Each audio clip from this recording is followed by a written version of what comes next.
it's Annie from White Lace Cottage. Today I'm going to talk about painting furniture because that's the next step in my daughter's room update. And I'm going to start out with painting her dresser, and after that I'll have 4 more pieces of furniture to paint. So before I started, I want to share the colors that I'm going to use, and I just wanted to give you a couple tips on painting furniture if you've never painted furniture before. So the company that I work with is Heirloom Traditions Paint, and I have a line of signature paint colors, and you can check those out on their site. The colors that I'm going to be using is Thunderous and Black Bean. I'm going to do a little mix of this using more of the Black Bean than the Thunderous, and hopefully you can see that in the camera. The Thunderous is it's a gray color, but it's like a taupey gray, I would say. I just want to make it a little deeper of a color, and then I'm going to highlight some of my pieces, especially this dresser, using Synergy, which is a really cool, fun turquoise green color. I love it. Her room's going to have a little bit of a retro flair to it, sort of. So if you've never painted furniture before, let me tell you, it's very easy to do. I've been painting furniture for over 25 years. Before chalk paint came around, I used to have to do the primer and the paint technique. So you'd have to clean it off, sand it, prime it, and paint it. Takes a lot more time to do, costs a little bit more money to also, and usually the primer is really, really smelly and stinky. So I was really happy when chalk paint came along, and I've used that before. The company that I work with now is not a chalk paint, so they do not have plaster in their paint, but it is a chalk type paint, and I love that. And what that means is that this paint will adhere to pretty much anything. I mean, wood, glass, metal, plastic, veneer, fabric, yeah, everything really. It adheres to everything. So I love that. And it's a one-step. You paint it on, or I should say two-step, because you're going to paint it and then you're going to seal it. So before you paint your piece, you always want to make sure that it's cleaned off really good. Again, I don't sand my pieces because the point of using this paint is that it adheres to everything. So I do not sand before I paint. So you just clean off really good, then you can paint. I prefer using my Purdy brush, I really do. It's just the brush that I prefer using. So you just take your paint and you just go ahead and paint it on. Really simple to do. A few things that you want to remember when you're painting, and one thing that could happen, and it's happened maybe 3 times in all the years that I've been painting. You may start painting a piece and notice that you see spots showing through, kind of like oil spots. That's bleed through, and that can happen when there's a reaction with whatever's underneath, the varnish or the paint that's underneath with what you're putting on top, and you can have a reaction. So if that happens, don't panic. It's going to be okay. Put your brush down, let your piece completely dry. Go and order this product by Heirloom Traditions. It's Ultra Guard Primer and Sealer. I love it because if that happens, you just brush it on. It has, I don't even think it has a smell to it, an odor at all. When I use it, I don't remember it having an odor to it. So you put that all over your whole piece, you let it completely dry, then you put your paint on it, and then it'll create a barrier so you won't get that bleed through. What I used to use years ago is I used to use shellac. So I would use the shellac instead of this, and that stuff is has such a bad, strong odor to it. You really need to be outdoors doing it, and I'm not going to carry this piece outside. So, I mean, it's really, really strong. You have to be really careful with it, but I did use it in the past, so I'm really glad that they came out with this product. I love it.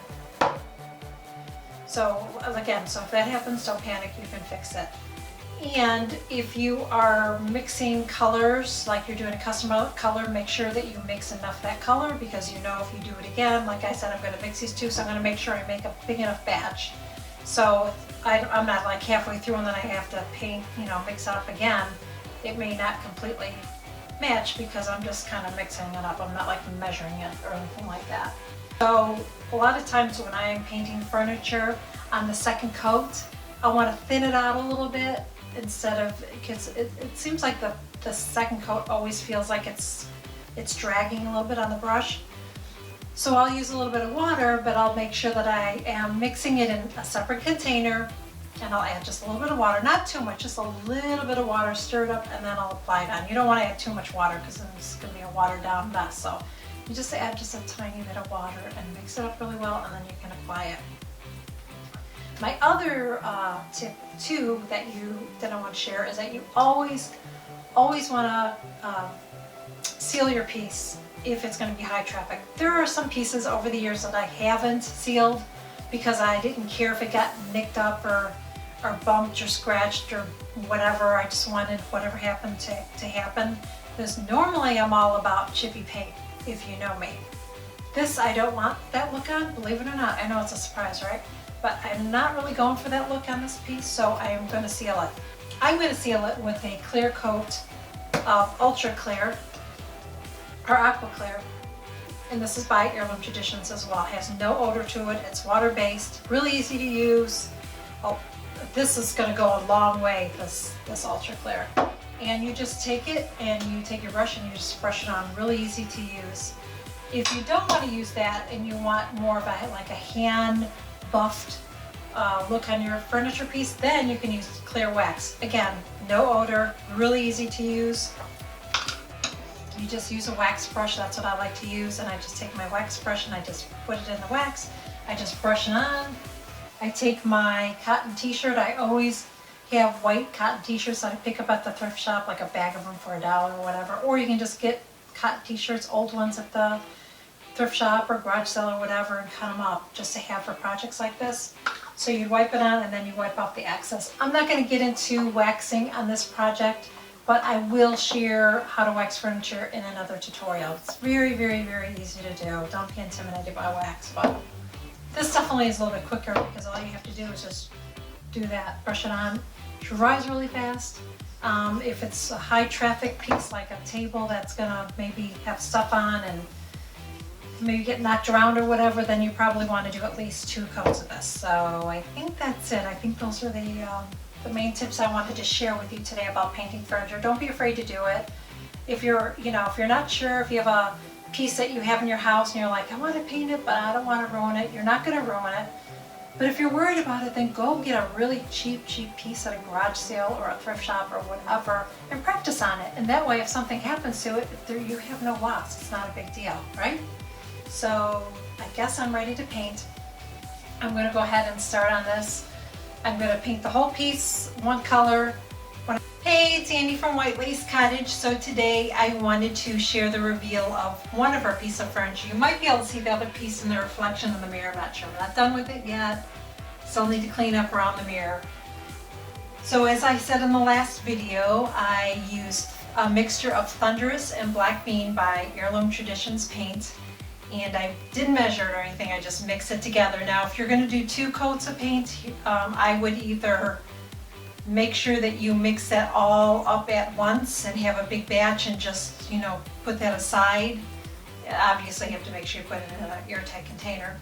Or you should measure it so you know you have equal. So say you're going to use a cup of cup of Thunderous and a half cup or less than that of the Black Bean. Because you always want to use more of the lighter color than the darker color, because otherwise it'll just be too dark. So that's what I did, is I mixed those 2 up. I didn't measure it, and I applied a coat of that all over the dresser.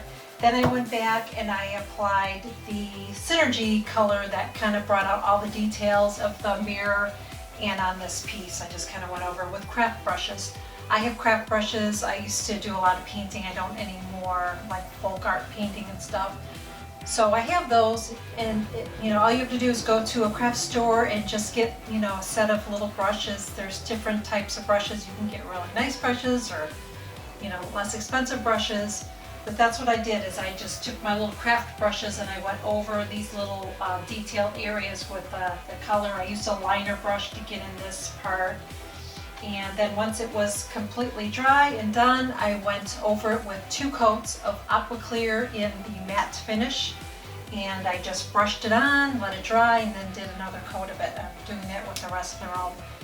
I love using wax, but if you don't want to take the time to do it, because waxing does take more time because you have to apply it, and you have to rub it in, then you have to buff it. There's a lot more work. With this, you just brush it on and you're done. One and done. I like that. Next time that I see you, I will be sharing, I'll be doing the lampshades first. So I'm using the lamps that she has, but I'm gonna change the lampshades so I don't have to purchase new lamps, because if you've ever gone out shopping for lamps, you know they're really expensive. So, and I'm cheap. I'm trying to do this in as tight a budget as possible. So until next time.